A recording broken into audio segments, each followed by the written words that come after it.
Assalamualaikum warahmatullahi wabarakatuh. A'udzubillahi minasyaitonir rajim. Bismillahirrahmanirrahim. Alhamdulillahi rabbil alamin.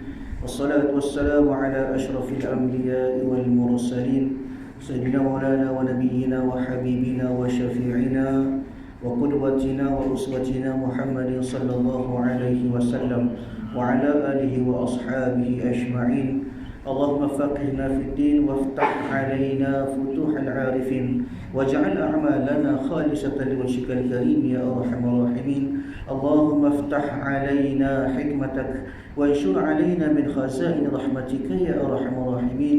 رب اشرح لي صدري ويسر لي أمري واحلل عقدة من لساني يفقهوا قولي والحمد لله رب العالمين آمين. قال المصنف رحمه الله تعالى ونفعنا وإياكم بعلومه في الدارين آمين.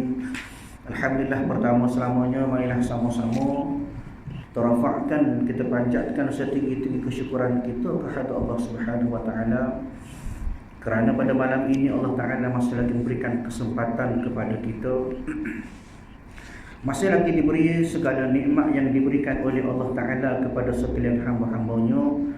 Termasuklah dua nikmat yang terbesar daripada nikmat iman dan juga nikmat Islam. Kemudian nikmat sihat tubuh badan, boleh pakat mari buat amal ibadat kepada Allah Ta'ala, pakat hadir ke rumah Allah Ta'ala.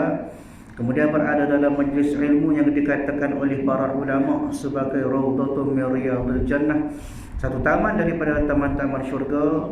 Mudah-mudahan kehadiran kita pada malam ini ke rumah Allah Ta'ala dapat dijadikan sebagai salah satu asbab bekal kita nak menghadap Allah Subhanahu wa taala pada yaumul akhirah nanti, pada hari akhirat nanti, yang mana ditanya ataupun dibawa segala amalan masing-masing, dan mudah-mudahan kehadiran kita dicatat oleh para malaikat rahmat sebagai salah satu ganjaran syurga Allah Taala cedia bagi orang-orang yang nak cari ataupun orang-orang yang nak berusaha untuk hampirkan diri ke hadarat Allah Subhanahu wa taala, insya-Allah. Tuan-tuan, puan-puan yang terhormati oleh Allah Subhanahu wa taala, insya-Allah pada malam ini kita sambung kuliah kita pada kitab yang kedua, iaitu daripada kitab Faridatul Faraid. Kitab Faridatul Faraid yang mana kita sedia maklum daripada kitab yang membincangkan tentang ilmu usuluddin ataupun ilmu ma'rifat, ataupun juga dikenali sebagai ilmu kita nak kenal Allah Subhanahu wa taala, juga dikenali sebagai ilmu aqidah ataupun ilmu kalam. Satu kitab yang membicarakan tentang akidah kita yang bertepatan dengan akidah Ahlus Sunnah wal Jamaah. Tuan-tuan yang dirahmati oleh Allah Subhanahu wa taala, kita berada pada muka surat yang ketiga. Muka surat yang ketiga, baris yang ke-9 daripada atas ke bawah. Muka surat yang ketiga, baris yang ke-9 daripada atas ke bawah. Sebelum ini kita sudah pun sebut ataupun hurah, telah pun kita bincangkan bersama daripada mukaddimah kitab yang memberikan satu aturan kebiasaan bagi pengarang-pengarang kitab yang lain, iaitulah daripada bermulanya kitab dimulakan dengan kalimah Bismillahirrahmanirrahim, kemudian pada kalimah hamdalah, kalimah-kalimah memuji Allah Subhanahu wa taala, kemudian diteruskan pula dengan kaedah pengarang kitab memberikan sanjungan kepada Nabi kita Nabi Muhammad sallallahu alaihi wasallam bersama dengan ahli keluarga dia. Kemudian disebut juga pada awal kitab tentang pengarang kitab dan Syekh Ahmad Zain Al-Fatani. Juga disebut satu cara ataupun satu pengenalan kepada ilmu tauhid yang diasaskan oleh Imam Abu Hasan Asy'ari dan juga Imam Abu Mansur Al-Maturidi rahimahullahu taala. Jadi insya-Allah pada malam ini kita akan kenal ataupun kita akan bincangkan apakah yang dikatakan tentang ilmu tauhid. Ilmu tauhid ni tuan-tuan yang dirahmati oleh Allah, dia ada banyak nama. Dia disebut sebagai ilmu tauhid, juga ilmu akidah, juga ilmu kalam, juga ilmu usuluddin, juga ilmu al-fiqhul akbar, dan juga banyak lagi nama-nama. Tetapi hakikatnya dia membincangi ataupun membincangkan kepada kita tentang ilmu akidah kita, yang dikatakan sebagai akidah-akidah yang benar berdasarkan kepada sumber Al-Quran, hadis, ijma' dan qiyas ulama. Kenapa? Kerana akidah merupakan satu pendekatan ataupun satu perkara yang penting dalam menentukan ke manakah pegangan hati kita nak bawa. Kalau akidah kita berbetulan dengan kehendak ataupun berbetulan dengan akidah Ahlussunnah, alhamdulillah. Cuma kita risau takut akidah kita tu jadi gelecah. Bila akidah gelecah ataupun terpesong, maka tujuan kita tak sampai kepada Allah Ta'ala. Itu kita risau. Sebab itulah kita diwajibkan untuk kita belajar ilmu fardu ain, ilmu akidah. Dihukumkan sebagai fardu ain ataupun wajib bagi setiap orang termasuk kita kena ngaji. Dan pada bahagian ilmu akidah ataupun ilmu usuluddin yang dibawa oleh kita semua bertepatan dengan aliran yang dibawa oleh Abu Hasan Asy'ari dan juga Imam Abu Mansur Al-Maturidi. Kerana apakah mereka ini tergelar sebagai orang yang bertindak ataupun orang yang mengasaskan aliran usuluddin pada kita? Kerana mereka inilah daripada kalangan yang berada pada abad yang ketiga ataupun digelar sebagai abad tabi'in, membawa satu fahaman ataupun panduan kepada kita untuk kita belajar ataupun kita turut sebagaimana yang dibawa oleh Nabi dan juga pada zaman sahabat. Sebab itulah kita kena mengaji pada ilmu akidah. Dan ilmu akidah ini pada bab ataupun kitab Faridatul Faraid ini membincangkan tentang apa yang akan dikatakan iman ataupun keimanan kita kepada Rasul. Hakikatnya ilmu akidah adalah berteraskan kepada aqidatul khamsin. Apakah yang dikatakan sebagai akidah 50? Antaranya apa ada dalam itu? Akidah 50 itu apa dia? Yang pertama 20 sifat wajib bagi Allah Ta'ala. Itu 20. Tambah pula 20. Apa dia? Iaitulah sifat mustahil bagi Allah Ta'ala, lawan kepada sifat wajib bagi Allah. Bermakna 40 dah situ. Kemudian satu sifat yang harus bagi Allah Ta'ala, 41. Campur pula sifat yang wajib bagi Rasul, ada 4. Ada 4 sifat yang wajib bagi Rasul. Kemudian campur pula 4 sifat mustahil bagi Rasul. 8, 41 campur 8, 49. So lagi sifat yang harus bagi Rasul. Itu yang dikatakan sebagai aqidatul khamsin, aqidah 50 yang patut kita percaya. Mana kata bila kita mengaji akidah, tak boleh lari dah kita daripada aqidatul khamsin. Dan selain itu juga tuan-tuan yang dirahmati oleh Allah, selain daripada ketuhanan, sifat-sifat ketuhanan yang dikatakan 41 sifat tadi, membincangkan pula tentang nubuwah, sifat-sifat kenabian ada 9 jadi 50. Maka selain daripada itu, ilmu akidah juga membincangkan kepada kita tentang perkara-perkara sam'iyah, benda yang tak nampak, benda gaib, daripada syurga, daripada neraka, daripada malaikat. Dia semua itu dikatakan sebagai as-sam'iyah, benda-benda yang tak nampak dengan mata kasar, tapi benda tu ada dan harus kita beriman kepada perkara-perkara gaib tersebut.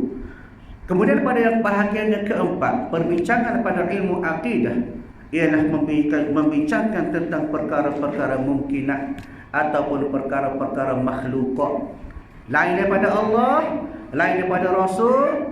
Bincang pula tentang benda-benda berkaitan dengan makhluk. Maka akidah-akidah inilah yang perlu kita berhalusi, perlu kita percaya. Supaya apa? Supaya akidah kita berbetulan ataupun kena dengan akidah yang dikehendaki oleh ahli sunnah wal jamaah. Ramai yang mengaku bahawasanya berpegang kepada akidah ahli sunnah, tapi hakikatnya ada yang salah. Macam-macam kepercayaan yang pegang.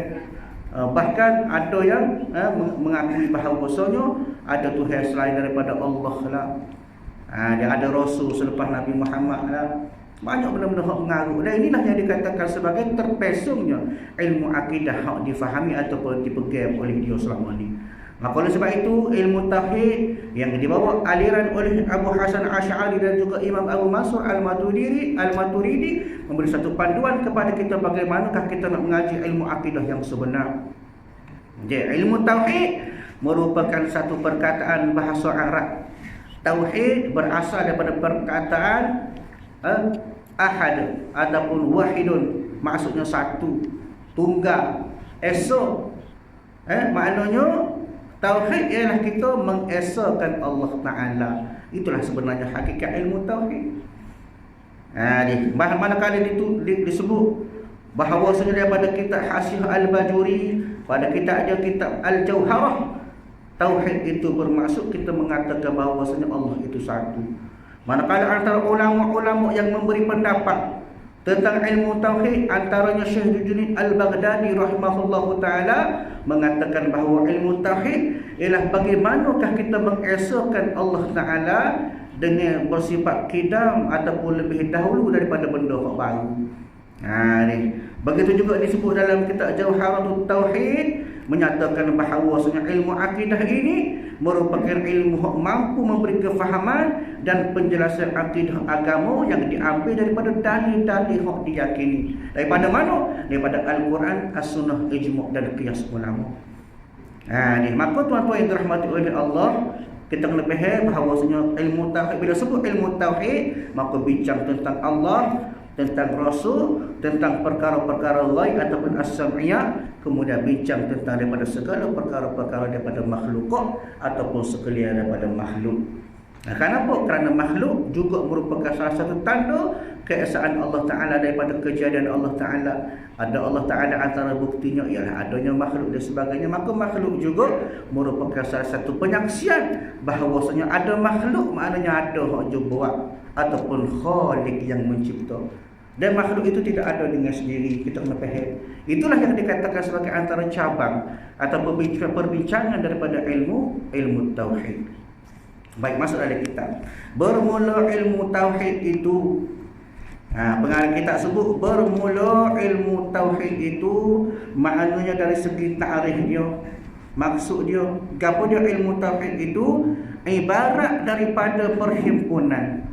Ibarat maknanya diumpamakan sebagai daripada perhimpunan. Perhimpunan maknanya satu kumpulan, satu keadaan, barang yang diiktikadkan, maknanya akidah-akidah yang dibangsakan kepada agama.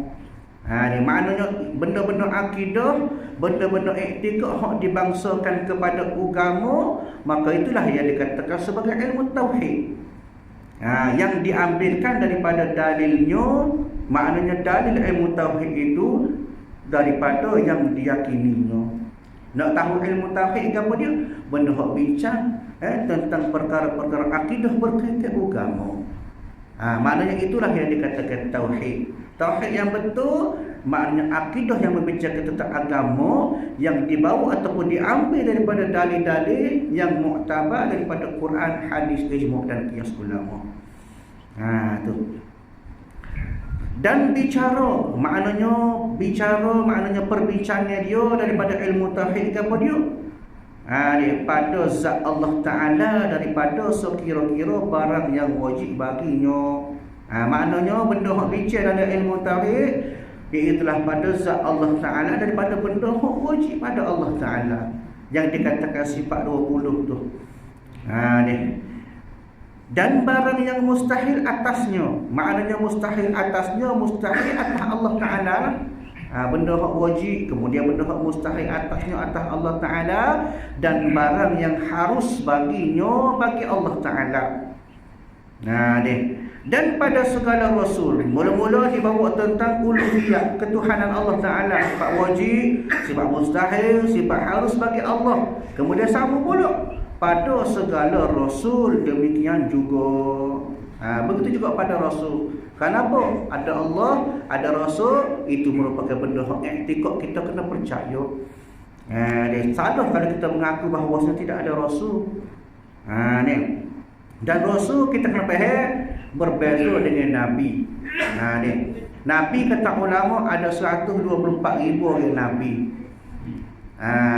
Rasul ada 313. Itu menurut para ulama. Tapi wajib kita tahu dengan ijmalan ataupun hak kita tahu, kena kita wajib ingat, kita kena faham berapa? 25 orang rasul. Ni mudah, ada lagu-lagu nasib budak-budak dia ingat dunia ni. Ni 25 rasul. Sebab apa? Diberi pendekatan untuk kita ingat 25 orang rasul. Mujur suruh hafal 25 ya. Kalau kena 124,000, tu kau nyanyi ni kita. Tapi noyaknya bahawasanya hak tu pun kadang-kadang kita tak ingat. Hak tu pun kadang-kadang kita tak faham, tak tahu duk tukar lagi mana dulu dia. Ni. Sebab apa? Sebab kita kadang-kadang tak menitik berat soal benda ni. Padahal benda ni ada berkaitan dengan ilmu akidah kita. Kena percaya kepada Nabi dan Rasul.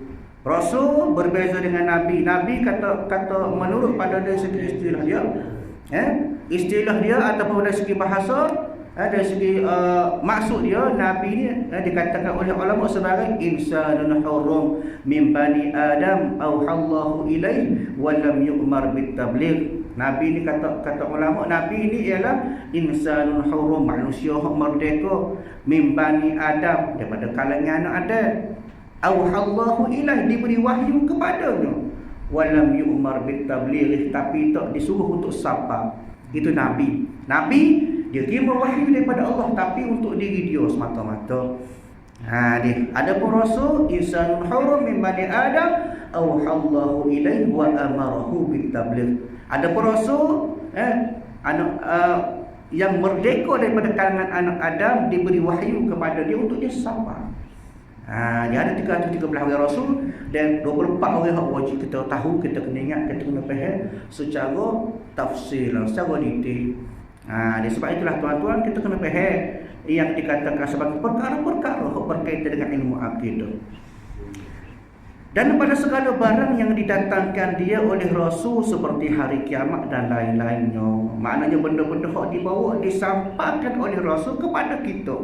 Daripada siapa? Daripada Allah Ta'ala juga.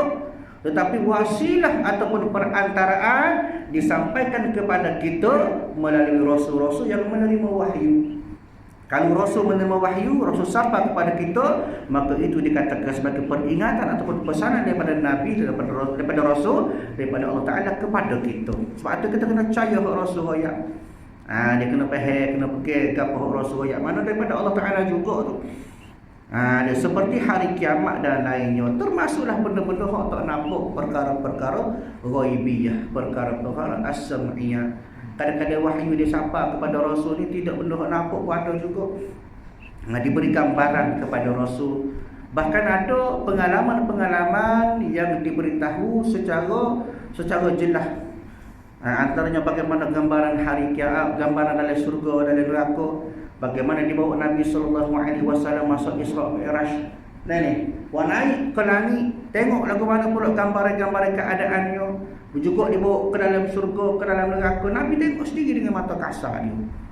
Hak ni diberi pengalaman kepada satu-satunya Rasul, iaitu Nabi Muhammad, gambaran-gambaran tersebut. Kenapa? Sebagai satu benda yang perlu dibawa untuk bagi tahu kepada umat, termasuk kita semua.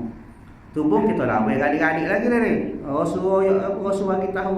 Nabi cerita kepada kita pun, kita tak apa nak dengar dah. Kapal lain lah, kapal ni bagus dengar belakang hak Nabi royak.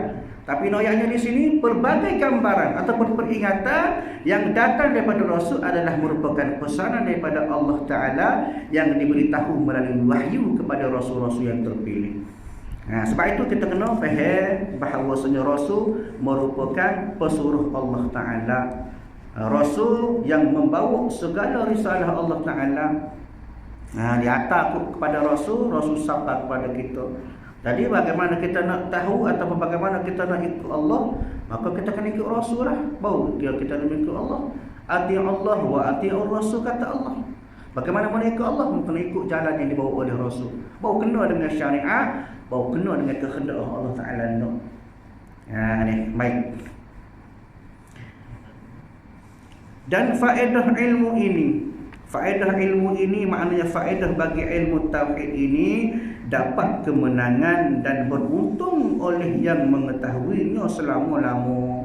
Kenapa? Kerana benda ni sebagai satu aqaid ataupun akidah yang kena pegang secara kata jazim, satu i'tiqad yang kena kemah dalam hati kita, tak gogek orang kita royak. Bila sebut pasal Allah, kemah, tahu belakang. Faham tu. Tapi nak boleh kau kita faham ataupun kita bertepatan kemah akidah kita bukan suatu benda yang mudah tuan-tuan. Setakat kita ngaji kadang-kadang ni amal pun jaga-jaga. Ni macam mana nak kemah? Kadang-kadang boleh berubah hati kita bila-bila masa boleh keluar daripada Islam. Lain lagi lah macam-macam cerita kita dengar ni. Adanya persatuan-persatuan yang ajuk suruh keluar daripada Islam. Gerakan-gerakan murtad banyak lah ni. Bagaimanakah kita terlalu mudah kadang-kadang ditukar dengan duit dah. Bayar sikit tukar. Dia sebagaimana pengalaman hamba duk Sabah kerja Sabah lah betul lah. Di setiap masa ada saja nak tukar agama. Siapa patuai daripada Kristian tukar semula. Ni patuh orang Islam lagi nak dakwah ke apa buat pergi Mekah buat pergi makan ni tukar pula isi borang pula. Semudah isi borang. Daya apa sebab apa? Sebab akidah kita tidak kemah. Dia pegangan kita, i'tiqad kita kepada Allah Ta'ala tentang ilmu akidah tak kemah. Sebab itulah kadang-kadang hati kita mudah berubah. Sebab itulah antara doa yang diajar kepada kita, Allahumma ya muqallibal qulub tsabbit qalbi ala dinik wa ala ta'atik. Ni ya muqallibal qulub, wahai yang membalik-balikkan hati, wahai yang memusing-musingkan hati, wahai yang merubah hati kita. Siapa dia? Allah Ta'ala. Minta doa dengan Allah Ta'ala, sabbit qalbi, tetap hati aku. Dia tetap hati kita, tetap i'tiqad kita, tetap pegangan kita. Dia ala dinik wa ala ta'ati, atas agama dan atas ketaatanku kepadamu ya Allah. Dia minta biar kita tetap dengan kita pergi kampung, kita pergi ke orang tua, kita pergi akidah berbetul maka biar kemah. Jangan mudah goyah. Kalau ni mudah bahkan dalam masa sama kita tak sedar kadang-kadang kita keluar daripada Islam tanpa sengaja. Bab murtad, bab keluar Islam tak ada tanpa sengaja. Ni Islam keluarnya daripada Islam ataupun riddah, keluar daripada agama ada 3 sebab, 3 cara. Yang pertama dengan i'tiqad kita, hati kita. Dia percaya Allah ni ada 2 ke. Dia percaya Allah Ta'ala ni dia ketua tapi ada hak tunduk dia ke. Dia percaya ada Nabi selepas Nabi Muhammad, ada lagi Rasul pada Nabi Muhammad. Dia kadang-kadang i'tiqad lagu ni menyebabkan kita ni mudah jadi terkeluar daripada agama. Bila kita pergi saja i'tiqad tersebut kelecah tanpa kita sedar. Walaupun benda tu kurang. Begitu juga yang kedua secara lisan, lidah kita duk sebut, kita duk menyanyi. Dia Quran tu tak molek. Dia kita menyanyi duk kurang. Pasal baca lah Quran tu tak molek. Dia duk campur. Tak boleh. Sebut jangan gitu walaupun kurang, tanpa sengaja keluar daripada Islam tu. Kena mengucap semula. Sebab itulah ni kalau gurauan-gurauan tu banyak hak dalam unsur menyindir, tapi dalam masuk sama dia sindir agama. Lah ni banyak. Dia lukis kartun-kartun Nabi dan sebagainya. Inilah sebenarnya satu benda yang perlu kita jaga. Mana yang ketiga, yang daripada pertama i'tiqad, yang kedua daripada lisan kita, lidah kita, yang ketiga ialah perbuatan kita. Dia menghina-hina agama, pinjam Al-Quran. Kadang-kadang kita letak Quran bawah. Ada niat kita nak menghinakan kalam Allah, maka dia kira kita ni murtad juga. Maka kena beringat. Dia jaga-jaga supaya kita ni kemah pada segi akidah kita, hak kita pergi selama ni. Biar kita ni kemah ataupun tak berubah pegangan kita, i'tiqad kita atas jalan yang betul dengan akidah Ahlussunnah wal Jamaah. Sebab itulah tuan-tuan yang dirahmati oleh Allah Subhanahu wa taala, mengikut para ulama, 3 cara kita nak mengenal Allah Taala ataupun kita nak ma'rifatullah. Gapo dia? Yang pertama i'tiqadun jazim. Pegangan kita kepada Allah Taala biar kemah. Kemah tak kaget, kemah keming. Orang-orang akam pun tak cara. Kita tahu Allah Taala tetap dengan cara Allah Taala, dengan sifat kamalat, sifat kesempurnaan yang ada pada Allah Taala, tidak pernah ada kelemahan. Lagu tu cara dia. Yang kedua ialah muwafiqun lil haq, berbetul dia tepat dengan kehendak mengikut Ahlussunnah wal Jamaah. Kemudian yang ketiga iaitulah dengan cara andalil, daripada berdasarkan dalil-dalil hak disepakati oleh para ulama daripada Al-Quran, hadis, qiyas dan ijma' ulama. Maka dengan cara tersebut barulah pegangan kita, i'tiqad kita betul-betul kemah. Barulah orang mari kata ke apa, orang mari win-win pun kita tak era. Tegak kita sahabat pada jalan kita bahawasanya memegang akidah, bahawasanya kita berpegang dengan akidah Ahlussunnah wal Jamaah. Maka faedah dia, ilmu ini dapat kemenangan bagi orang yang belajar. Kena faham, kena belajar, barulah menang. Kalau kita tak belajar, tak faham lah ke mana kita nak menang. Dan beruntung oleh yang mengetahuinya selama-lama. Maknanya beruntung lah ke mana? Jadi mudah nak masuk syurga. Esok-esok kita datang kepada Allah Ta'ala dalam keadaan hati kita tetap kepada Allah, maka Allah Ta'ala tahu belakang. Di time kita daripada jauh, maka Allah Ta'ala tahu dah orang ni akidah dia kena dengan akidah kita. Mudah Allah Ta'ala nak check. Dari segi cara kita, percakapan kita, etikot kita, semua itu Allah Ta'ala tahu belakang. Maka orang-orang inilah yang berpegang kepada ilmu akidah, ilmu tauhid, mengesahkan Allah Ta'ala. Maka mereka inilah orang-orang yang menang dan beruntung pada hari akhirat nanti. Dari cara kalau kita nak menang juga lah ke mana? Kena mengaji lah. Mengaji ilmu akidah dia, kita faham, kenal Allah Ta'ala dengan sebenar-benar kenal.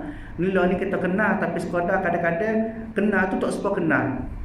Kenal kenapa? Kerana asal kita lahir sebagai orang Islam. Maka kenalkan apa? Kenalkan bapak kita. Bapak kita lalu dulu bapak kita lahir kita keadaan Islam. Maka kita kenal Islam kita bukan kerana kita mengkaji. Ini kelemahan kita. Kita Islam, iktikad kita pegang pun kerana baka kita. Mak ayah kita Islam, maka kita pun Islam lah. Keturunan tu nenek kita Islam, maka kita pun Islam. Maka Islam kita, akidah kita, segala-galanya adalah kerana baka semata-mata. Ni cukup dah.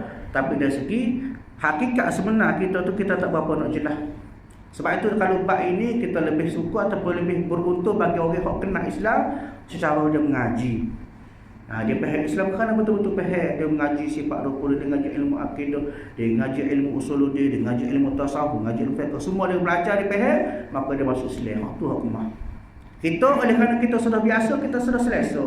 Tak apa kita fikir lagu mana pun, tak apa kita iktikad lagu mana pun. Sebab mak ayah kita Islam dah. Dalam IC kita Islam dah. Hak tu atas kertas. Dia. Adapun jiwa kita sebenar, hakikat akidah kita yang sebenar hanya Allah Ta'ala yang tahu. Boleh jadi kita ni sudah keluar daripada Islam, Allah yang tahu. Sebab itu kena beringat. Sebab itulah kata ulama kita ni diajar ataupun diberi panduan supaya kita sentiasa membarukan syahadah kita. Baru sama sekali apa? Kerana kita takut kita dalam keadaan tak sedar kita keluar daripada Islam. Hak ni bahaya. Kadang-kadang sehari-hari kita, hidup kita, walaupun secara Islam tapi hakikatnya kadang-kadang kita gelencah. Sebab itu kena beringat bab akidah kena jaga. Gurau ko, semati ko, semua dikira berlaku.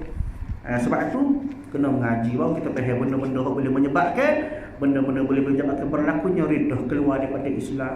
Benda-benda yang menyebabkan akidah kita kena jaga. Maka sebab itulah kata pengarang kitab, beruntung bagi orang yang mengetahuinya selama-lama. Bagi orang faham, insya-Allah dia boleh jaga hati dia. Dia boleh pegang hati dia pergi ke arah lain. Dia boleh bimbing hati dia supaya dia dalam keadaan ma'rifatullah, sentiasa kenal agama Allah, sentiasa faham Allah Ta'ala, dan sentiasa faham apa yang dikatakan sebagai akidah yang berbetulan dengan akidah Ahlussunnah wal Jamaah. Itu yang dikatakan sebagai ta'arif ataupun pengenalan ataupun maksud bagi ilmu tauhid. Dan agama itu sama pula, dan agama itu ibarat pada perhimpunan segala hukum yang dihantarkan dia oleh Allah Ta'ala bagi segala hamba-Nya yang mukallaf atas lidah Rasul-Nya yang membawa akan mereka itu kepadanya kebajikan yang kekal. Hal ni dia masuk cerita bab Islam pula. Lepas pada pengarang kitab wa magi tentang ta'arif ataupun kita kenal ilmu tauhid, maka dia cerita pula tentang agama. Maknanya agama apa? Agama Islam tu lah. Gapo dia pengarang kitab sebut? Perhimpunan segala hukum yang dihantar oleh Allah bagi segala hamba atas lidah Rasul yang membawa kepada mereka itu kepada kebajikan yang kekal. Maknanya agama Islam ni apa dia? Benda ataupun perhimpunan sesuatu benda yang dibawa melalui Rasul daripada Allah Ta'ala. Itu dikatakan sebagai agama. Maknanya orang-orang yang beragama Islam ialah mereka yang mengikut panduan yang dibawa oleh Rasul kepada kita. Kita boleh tengok selalu, kalau bercanggah dengan hak Rasul bawa, maka itu bukan daripada agama. Dan segala tanda agama, apa dia pula tanda agama?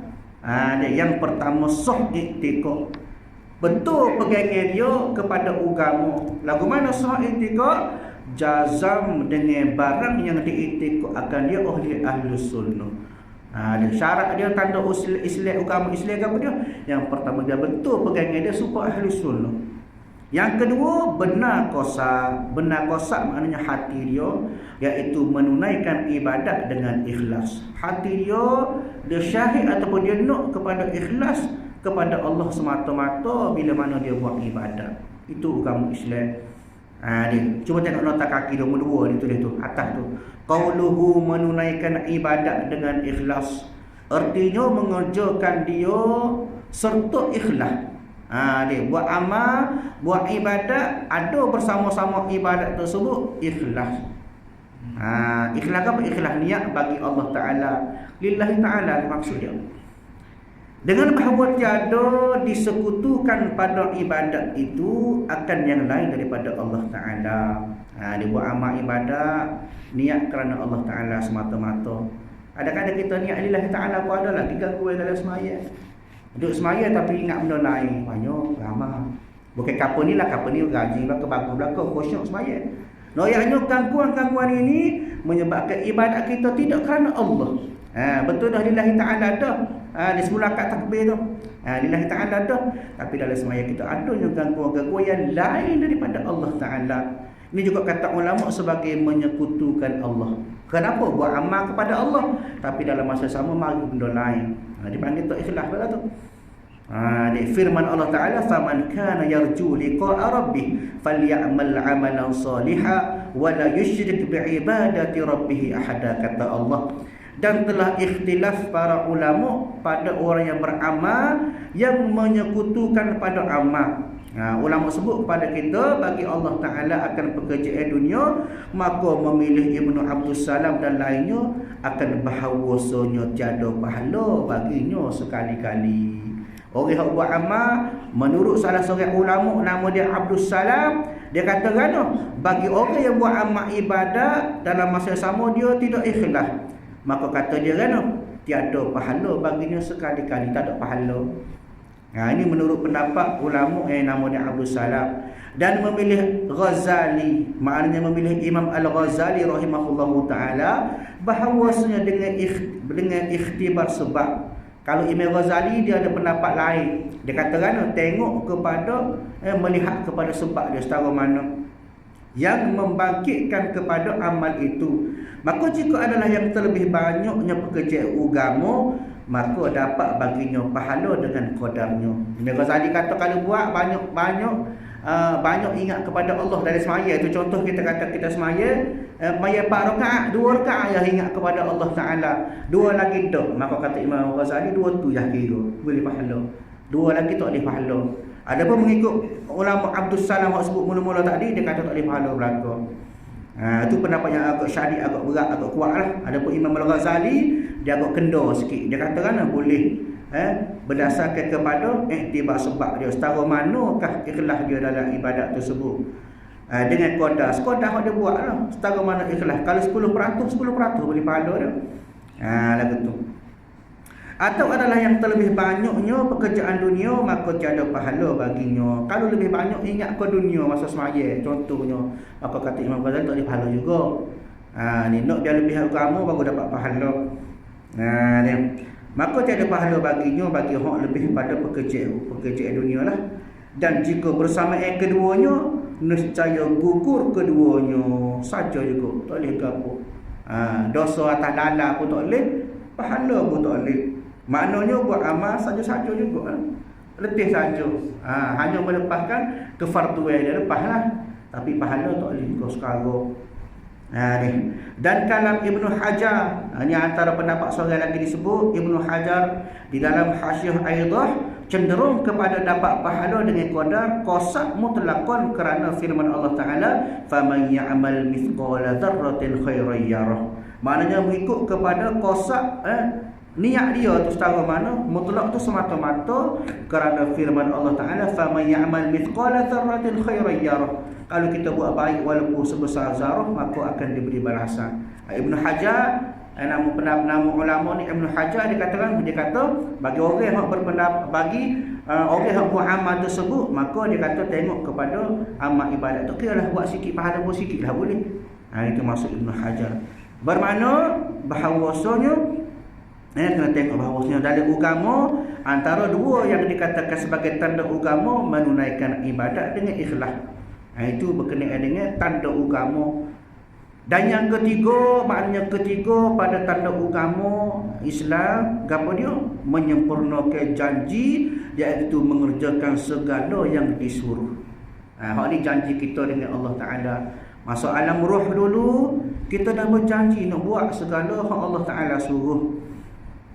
Ni.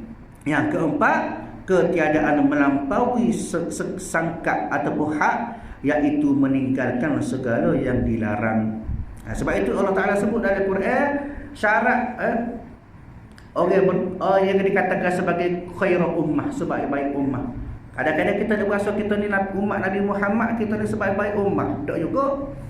Allah Ta'ala sebut dah, kuntum khairul ummah, kamu adalah sebaik-baik ummah. Apa syarat dia?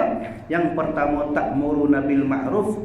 Yang kedua, tanhauna 'anil munkar. Yang ketiga, tu'minuna billah. Yang pertama, ta'muruna bil ma'ruf, musuh buat benda baik.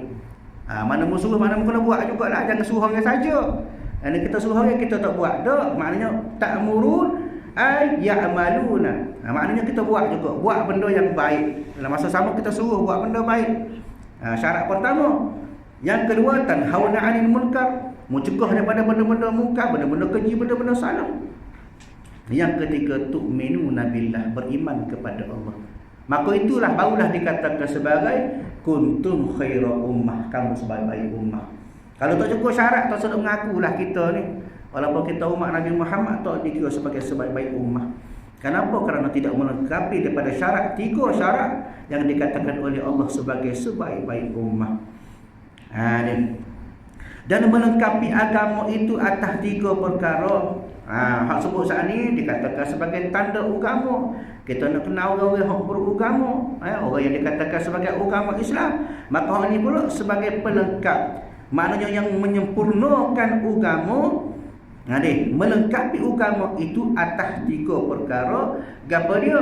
Iaitu Islam dan iman dan ihsan. Iman Islam, iman dan ihsan. Inilah merupakan satu ciri-ciri ataupun satu cara yang dikatakan sebagai menyempurnakan kita dalam kita beragama Islam. Tak cukup 3 ni maka tak lengkap. Islam dah kok? Islam dah. Tapi nak suruh kita sebagai Islam, al-Islamul kamil, Islam yang sempurna, iaitulah bilanya adanya 3 sebab ataupun 3 cara daripada Islam, iman dan ihsan. Bermula Islam itu mengikut dan menerima oleh zahir seorang akan barang yang didatangkan dengan dia oleh Nabi SAW. Kita kena terima, ikut dan terima hak Nabi bawa secara zahir daripada segala barang yang diketahui daripada agama dengan darurah, artinya dengan ketiadaan fikir dan bicara. Maknanya benda hak Nabi bawa, benda hak Rasul bawa, tak usah fikirlah kita, tak usah kaji. Betul lah tu hak Nabi bawa, Rasul bawa tu. Dia kita terima, maknanya kena menerima dan mengikut. Bukan setakat terima saja, tak ikut boleh. Terima dalam masa sama kita buat, kita ikut apa Nabi suruh tu. Tanpa fikir dan bicara, tu sudah kajilah benda yang Nabi bawa tu ada nas dia, ada dalil dia, ada asbab dia, segala perintah daripada Allah Ta'ala. Gapo dia antaranya seperti 2 kalimah syahadat. Tak usah tanya lah kita buat apa, kita kena mengucap ni kita tak payah fikir, tak payah sebut. Nabi ajar belaka tu, buat je. Ni. Dan sembahyang, begitu juga semaya. Nabi kata, sallu kama ra'aitumuni usalli. Kata Nabi, mu semaya sebagaimana mu tengok aku semaya. Maka kita pun kata, kita tak ada tengok Nabi semaya. Asal semaya kita. Bila yang ada. Maka inilah dia katakan perlu kepada kurayan ulama. Ulama kata, sallu kama ra'aitumuni, ay sallu kama alimtumuni, kata ulama. Semaya sebagaimana mu tahu aku semaya, kata Nabi. Lagu mana cara nak tahu? Kena ngaji. Tak boleh lagi dah, kita ni kena ngaji belaka.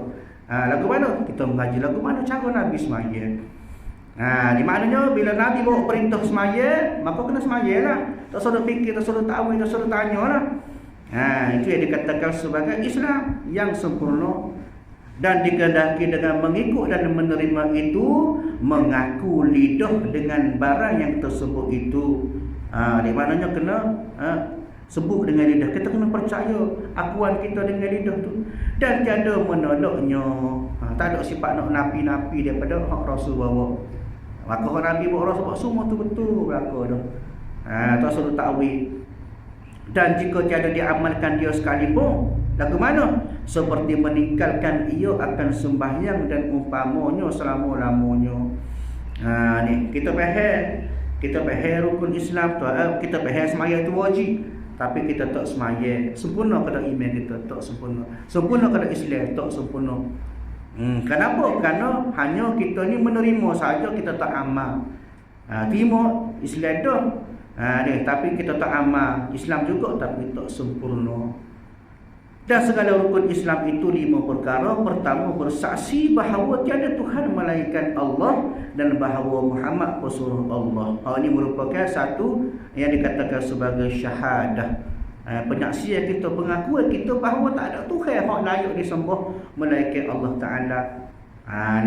Dan ini rukun tertentu dengan orang kafir yang menghendaki masuk agama Islam. Maknanya bagi orang kafir yang masuk Islam, inilah yang dikatakan sebagai rukun tertentu. Hak kena buat, wajib buat.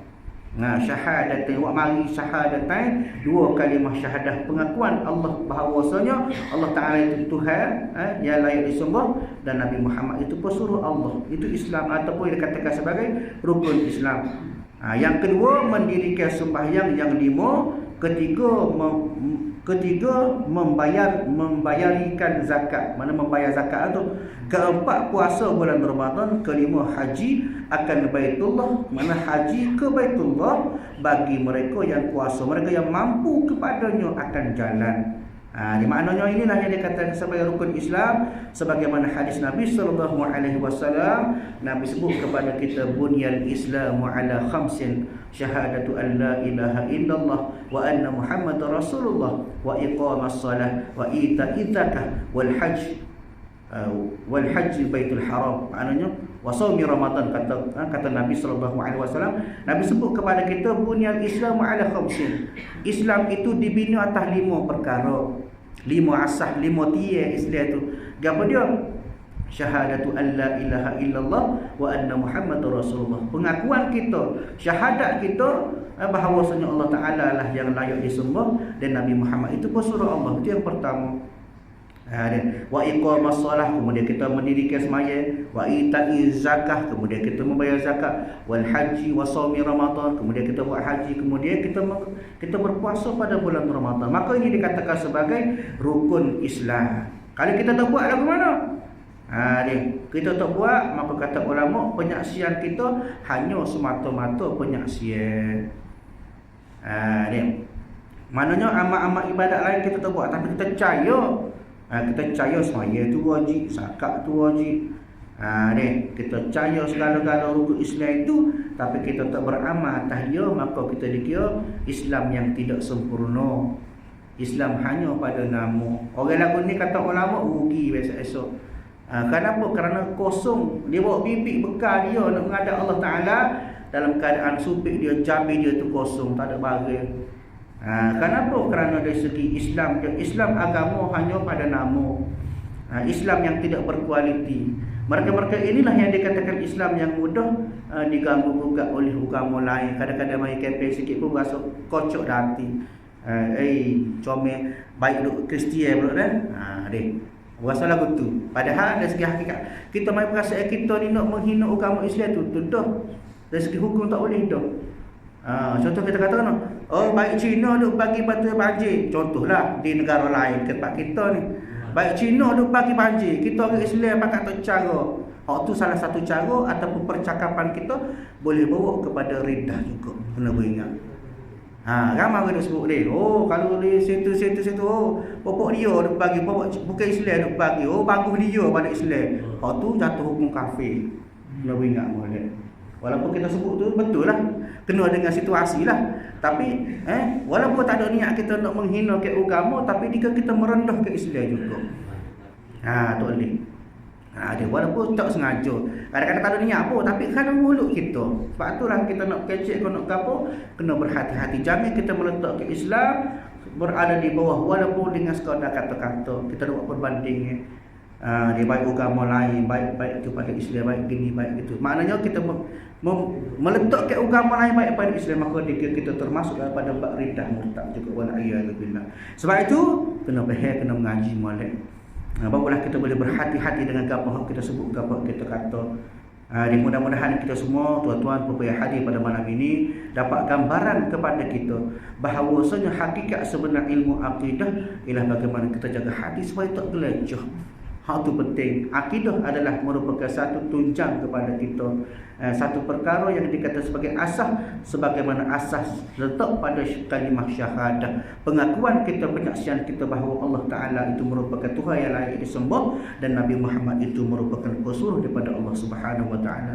InsyaAllah tuan-tuan puan-puan yang dirahmati oleh Allah Subhanahu Wa Ta'ala, kita sambung kuliah pada masa akan datang, bermula iman itu, wallahu a'lam. InsyaAllah pada kuliah akan datang kita bincang bab iman dan juga bab ihsan. InsyaAllah ya.